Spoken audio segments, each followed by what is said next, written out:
Hello everyone, welcome to my channel. तो आज की क्लास में हम क्लास 10th का जो चैप्टर 8 है ट्रिग्नोमेट्री, उसकी एक्सरसाइज 8.1 स्टार्ट करने वाले हैं।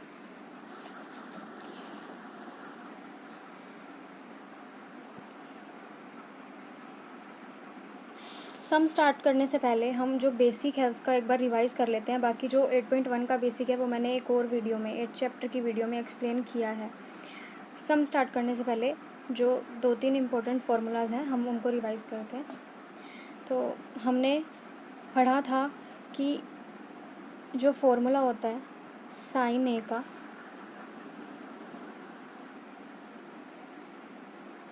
हमें ये याद रखना है, पंडित बद्री प्रसाद हर हर बोले, right. And the formula for sine A is perpendicular upon hypo. This is the formula for sin A, and base upon hypo is the formula for cos A, and perpendicular upon base is the formula for tan A, right? So now let's move to our first question.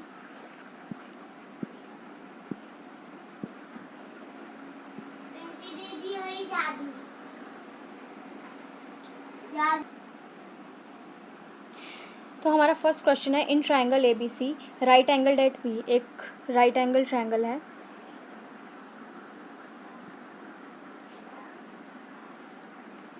A B C, B के ऊपर है right angle. A B जो है वो है 24 centimetre और B C है 7 centimetre. A B C, A B है 24 और बी सी है 7 सेंटीमीटर, ठीक है। हमें डिटरमाइन करना है वैल्यू साइन ए की और कोस ए की फर्स्ट पार्ट में। तो फर्स्ट पार्ट को सॉल्व करने के लिए देखो, साइन ए का फॉर्मूला क्या होता है, हमें साइन ए फाइंड करना है। साइन ए का फॉर्मूला होता है परपेंडिकुलर अपॉन हाइपो। तो अभी अगर मैं इस सम में देखूं तो मुझे परपेंडिकुलर जो है, जैसे कि ये अगर मेरी वैल्यू ए है तो इसके लिए परपेंडिकुलर तो है ये बी सी, लेकिन जो हाइपो है उसकी वैल्यू अभी गिवन नहीं है। तो सबसे पहले मुझे हाइपो की वैल्यू फाइंड करनी पड़ेगी। तो हम पाइथागोरस थ्योरम लगा के सबसे पहले ए सी की वैल्यू, जो हाइपो की वैल्यू है, वो फाइंड करते हैं। पाइथागोरस थ्योरम क्या होती है, A C square means hypo का square is equals to perpendicular का स्क्वायर, जो कि परपेंडिकुलर क्या है इस ट्राइंगल में, A B square plus B C square.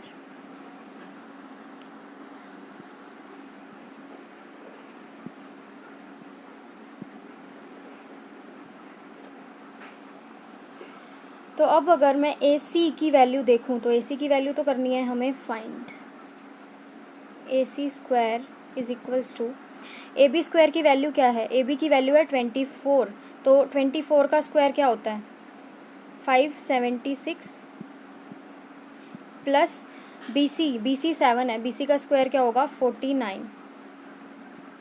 तो ए सी के स्क्वायर की वैल्यू हमें क्या मिली 625। ए सी स्क्वायर की वैल्यू हमें मिलती है 625।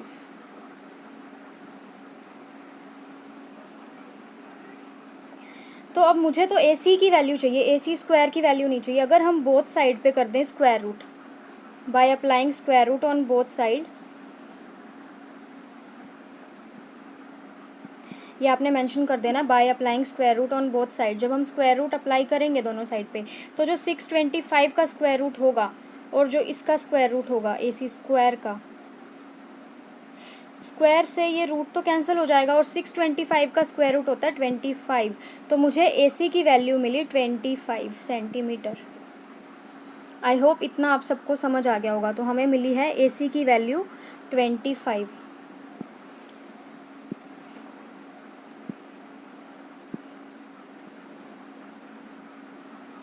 तो अब मेरे पास हाइपो भी प्रेजेंट है, परपेंडिकुलर भी प्रेजेंट है। सबसे पहले मैं फाइंड करने जा रही हूँ साइन ए। साइन ए का formula perpendicular upon hypo. So for angle A perpendicular है 7, तो perpendicular is 7 upon hypo is 25, right. तो हमारे पास साइन ए की वैल्यू आ चुकी है 7/25। और अब मुझे फाइंड करनी है कोस ए की वैल्यू। तो कोस ए का फॉर्मूला क्या होता है, अब फाइंड करेंगे हम वैल्यू कोस ए की। कोस ए का फॉर्मूला क्या होता है, कोस ए का फॉर्मूला होता है base upon hypo.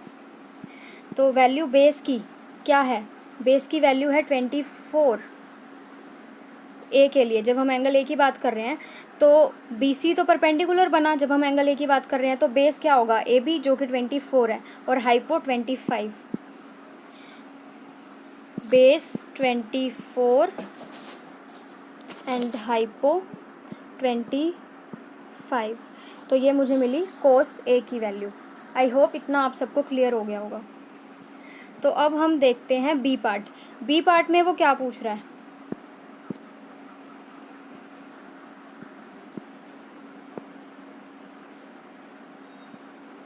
B part में वो साइन सी की वैल्यू पूछ रहा है।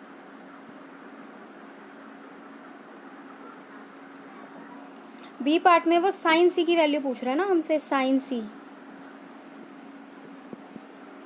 तो फॉर्मूला तो वही रहेगा परपेंडिकुलर अपॉन हाइपो, लेकिन जब वो एंगल सी की बात कर रहा है तो यहाँ पे एंगल सी है, तो एंगल सी के बिल्कुल सामने वाली साइड जो है वो परपेंडिकुलर होगी। तो अब परपेंडिकुलर की वैल्यू है 24 और हाइपो की वैल्यू है 25। तो जब हमने साइन सी फाइंड किया तो हमारी वैल्यू क्या आई 24/5। और इसी तरह से हमें कोस सी फाइंड करना है। कोस सी की वैल्यू क्या होगी, कोस सी का फॉर्मूला होता है बेस अपॉन हाइपो। बेस क्या है, जब एंगल सी ये है तो उसके सामने वाली साइड परपेंडिकुलर हुई, तो बेस हुआ बी सी। बेस की वैल्यू है 7 अपॉन हाइपो की वैल्यू है 25। तो यहाँ से हमें कोस सी की वैल्यू मिली 7/25, राइट।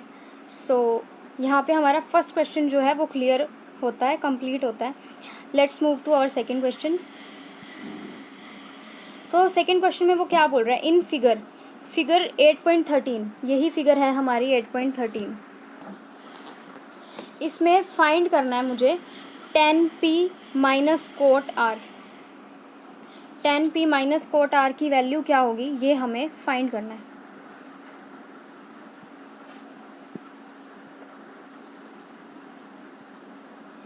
तो सबसे पहले हम tan p फाइंड करते हैं, राइट। सो tan p का फॉर्मूला क्या होता है,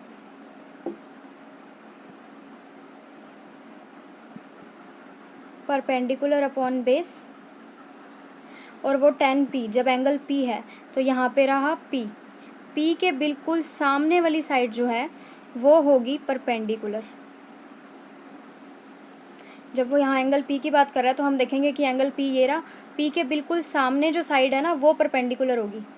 तो बेस कौन बनेगा, बेस बनेगा पी क्यू और परपेंडिकुलर है क्यू आर। अब मुझे ये दिखाई दे रहा है कि जो क्यू आर की वैल्यू है वो मुझे गिवन नहीं है, तो सबसे पहले मुझे क्यू आर की वैल्यू फाइंड करनी होगी। तो क्यू आर की वैल्यू हम कैसे फाइंड करेंगे, क्यू आर की वैल्यू फाइंड करने के लिए हम फिर से क्या लगाएंगे, पाइथागोरस थ्योरम। पाइथागोरस थ्योरम होती है हाइपो का square is equals to base का स्क्वायर प्लस परपेंडिकुलर का स्क्वायर। तो आइए अप्लाई करते हैं Pythagoras theorem. P R square is equals to P Q square plus Q R square. P R है 13 का स्क्वायर क्या होगा 169 एंड पी क्यू का स्क्वायर 12, पी क्यू 12 है, पी क्यू का स्क्वायर 12 का स्क्वायर क्या होगा 144 प्लस क्यू आर की तो वैल्यू हमें फाइंड करनी है तो वो एज इट इज़ रहेगा।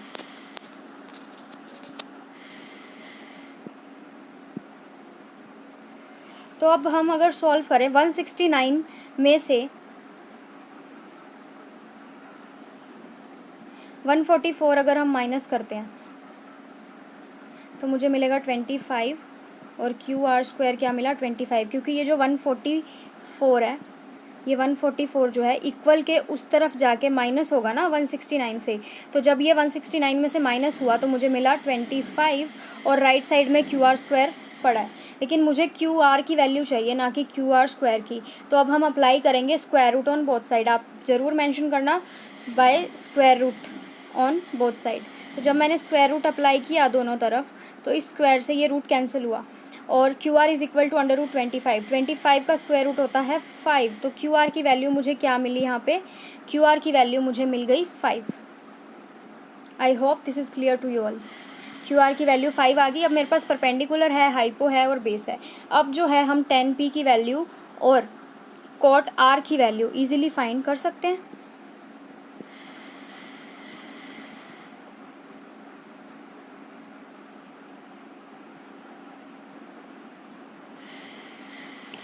देखिए tan p का फॉर्मूला सबसे पहले हम लगाते हैं। tan p is equals to perpendicular upon base. Perpendicular क्या है यहाँ पे क्यू आर, अपॉन बेस है पी क्यू। क्यू आर की वैल्यू 5 एंड पी क्यू की वैल्यू है 12। तो यहाँ से मुझे tan p की वैल्यू जो है वो मिल गई 5/12। अब मुझे फाइंड करना है कोट आर। हमें एंगल पे ज़रूर ध्यान देना होता है। अब यहाँ पे कोट के साथ जो एंगल है वो आर है, तो अब मुझे आर के रिस्पेक्ट में, इस एंगल के रिस्पेक्ट में, इस आर के रिस्पेक्ट में देखना है। तो अब आर के सामने जो साइड है वो परपेंडिकुलर मानी जाएगी। तो जब मुझे कोट आर की वैल्यू फाइंड करनी है तो परपेंडिकुलर ये बन गया। कोट आर क्या होता है, कोट की वैल्यू जो है वो tan की वैल्यू का रेसिप्रोकल होती है। तो मैं ऐसा करती हूँ कि tan r की वैल्यू निकाल लेती हूँ और फिर उसका रेसिप्रोकल जब मैं कर दूंगी तो मुझे कोट r ही तो मिलेगा। हम इतना जानते हैं कि जो कोट a है ना वो 1/tan a के इक्वल होता है, राइट। तो इसी तरह से अगर मैं tan r की वैल्यू फाइंड कर दूँ, tan r की वैल्यू फाइंड करके उसका रेसिप्रोकल जब मैं करूँगी तो मुझे कोट r की वैल्यू ही मिलेगी। इतना समझ आया? तो आइए हम फाइंड करते हैं।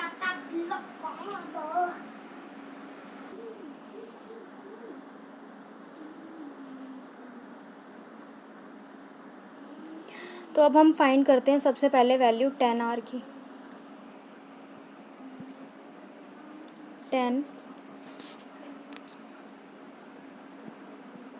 tan r के लिए फॉर्मूला तो वही रहेगा, परपेंडिकुलर अपॉन बेस। तो देखते हैं कि r के लिए परपेंडिकुलर क्या है।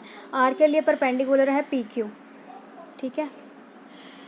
r के लिए ये पी क्यू परपेंडिकुलर है और पी क्यू की वैल्यू है 12 और बेस है क्यू आर जिसकी वैल्यू है 5। तो हमें मिलेगा 12/5।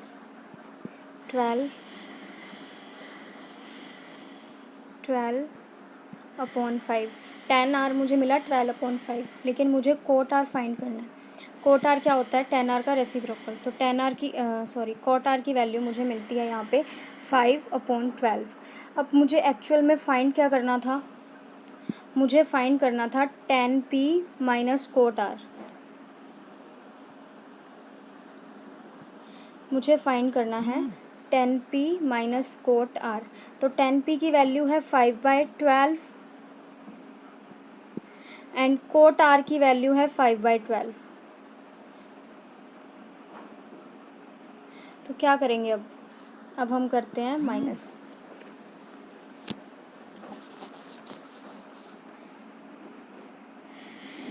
tan p minus coat r। tan p की वैल्यू भी 5/12 है एंड कोट r की वैल्यू भी 5/12 है। 5/12 में से 5/12 माइनस करेंगे तो 0 ही आएगा। तो इसलिए tan p minus coat r की वैल्यू हमें मिलती है 0।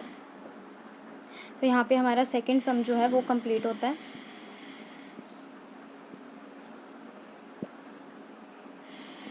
तो अब हम मूव करते हैं थर्ड क्वेश्चन की तरफ। थर्ड क्वेश्चन में वो बोल रहा है if sine A is equals to 3/4। Sine A की वैल्यू गिवन है जो कि है 3/4 और कैलकुलेट करना है हमें कोस ए एंड टेन ए।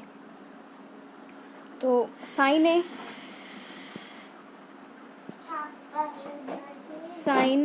ए का फॉर्मूला क्या होता है, परपेंडिकुलर अपॉन हाइपो। लेकिन यहाँ पे 3/4 गिवन है साइन ए की वैल्यू, यानी कि परपेंडिकुलर 3 है और हाइपो 4 है। इतना क्लियर है?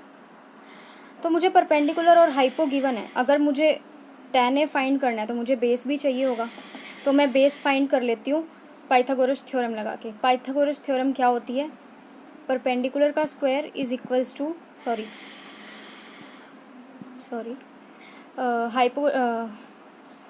पाइथागोरस थ्योरम क्या होती है, हाइपो का square is equals to perpendicular का स्क्वायर प्लस बेस का स्क्वायर, राइट। हाइपो की वैल्यू है 4, तो हाइपो का स्क्वायर, 4 का स्क्वायर हुआ 16 इज इक्वल्स टू परपेंडिकुलर की वैल्यू है 3, तो परपेंडिकुलर का स्क्वायर हुआ 9 प्लस बेस तो हमें फाइंड करना है, तो base square as it is रहेगा।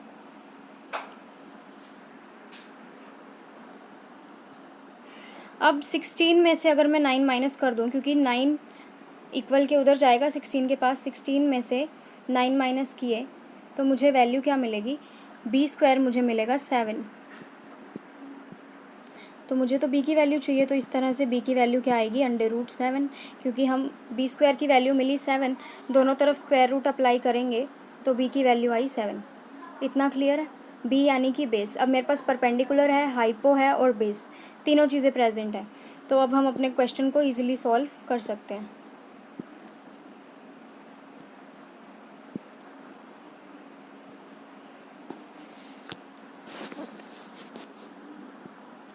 बेस क्या आया, √7, और परपेंडिकुलर है 3 और हाइपो है 4। सबसे पहले हमें कोस ए फाइंड करना है। कोस ए का फॉर्मूला क्या होता है, बेस अपॉन हाइपो। बेस की वैल्यू है √7 अपॉन हाइपो की वैल्यू है 4, तो यहाँ से मुझे मिला कोस ए।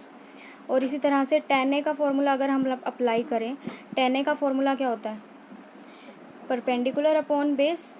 परपेंडिकुलर की वैल्यू 3 है और बेस की वैल्यू √7 है, तो यहाँ से हमें कोस ए की वैल्यू जो कि √7/4 है और tan ए की वैल्यू जो कि 3/√7 है मिली। तो यहाँ पे हमारा थर्ड क्वेश्चन कंप्लीट होता है। हम चलते हैं अपने फोर्थ क्वेश्चन की तरफ। फोर्थ क्वेश्चन में हमें 15 cot A equals to 8 given है, हमें फाइंड करना है sine A and secant A. तो 15 कोट ए अगर गिवन है तो क्या मैं इसे इस फॉर्म में लिख सकती हूँ, cot A is equals to 8/15, क्योंकि ये जो 15 है वो कोट ए के साथ मल्टीप्लाई में था, अगर उसको मैं इक्वल के उधर भेजूँगी तो ये किस में हो जाएगा, डिवाइड में।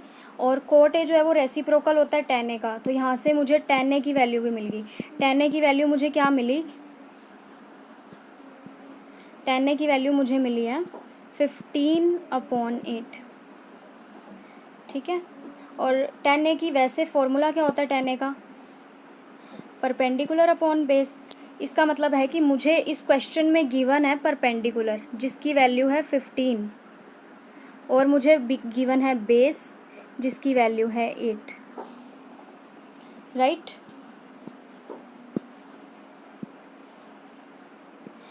तो अब मुझे परपेंडिकुलर और बेस गिवन है, मुझे साइन फाइंड करना है, साइन ए और कोस है, मुझे साइन ए और सीकेंट ए।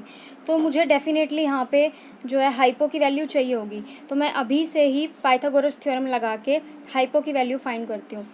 तो फॉर्मूला क्या होता है, हाइपो का square is equals to perpendicular square plus base का स्क्वायर। हाइपो हमें फाइंड करनी है, परपेंडिकुलर है 15 का स्क्वायर 225 होता है, प्लस बेस है 8 का स्क्वायर होता है 64।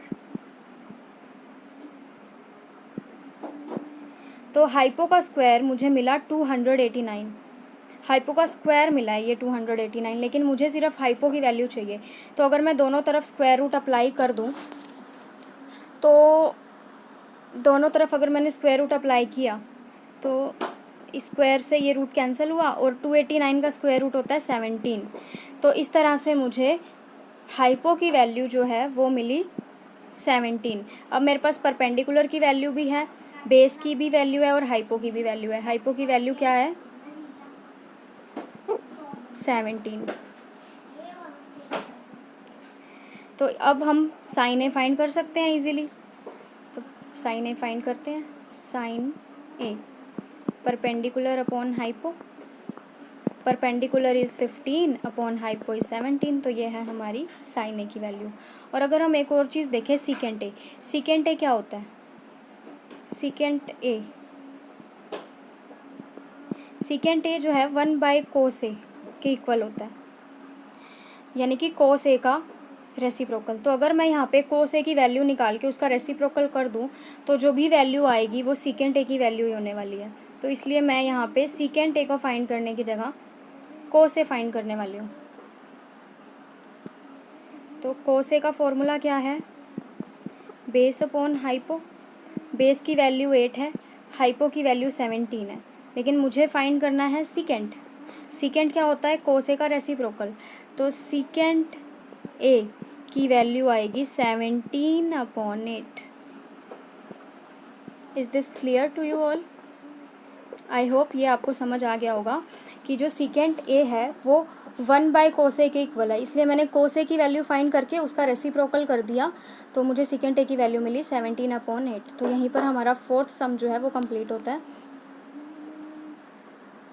तो नेक्स्ट वीडियो में मैं जो 8.1 के बाकी सम है उनको कंप्लीट करवाने वाली हूँ, और अगर आपको PDF चाहिए तो मैं इसकी जो PDF है वो भी डिस्क्रिप्शन बॉक्स में प्रोवाइड करने वाली हूँ। Okay, thank you.